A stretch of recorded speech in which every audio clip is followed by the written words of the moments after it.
An uneasy calm hung over the Kenyan capital on Thursday. Armed police officers patrolling the streets of Nairobi as residents and businesses braced for potential fresh unrest.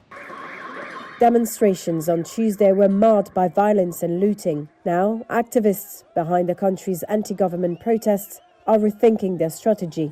They fear the clashes could undermine their movement and its efforts to push President William Ruto to resign. Foy Wambui, a young actress who had come to the protest in downtown Nairobi on Tuesday, said she was heading home because of the chaos. Over time, what has happened is so that the peaceful protesters are deterred from coming to town, and we are deterred from actually coming and practicing our civic duty. Some activists say the violence was the work of goons hired by politicians to either discredit legitimate demonstrators or advance their own agendas. We have seen now there's an increase of goons who are now being paid to come and just disrupt whatever we are trying to do. And it's very unfortunate, to be honest, because whatever we are doing right now, it's not just for the young people, it's not about the millennials or Gen Zs, it's for everyone. Some called on social media for demonstrators to take a step back and said the next planned demonstration on Thursday should not go ahead. Njoki Wamae is a Nairobi-based political scientist. It's no longer the movement that started, it's morphed to something else.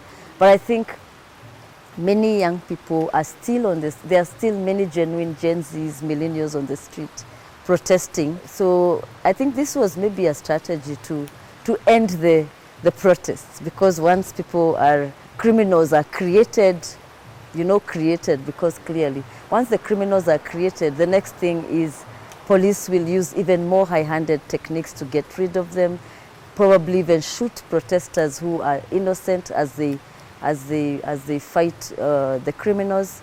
And then from there, it's branded, these are criminal elements, and so the protests end.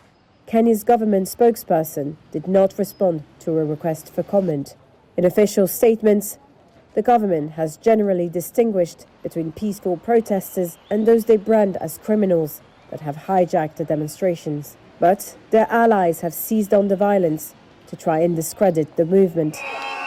The initial protests last month against proposed tax hikes were overwhelmingly peaceful, although the police fired tear gas and water cannon.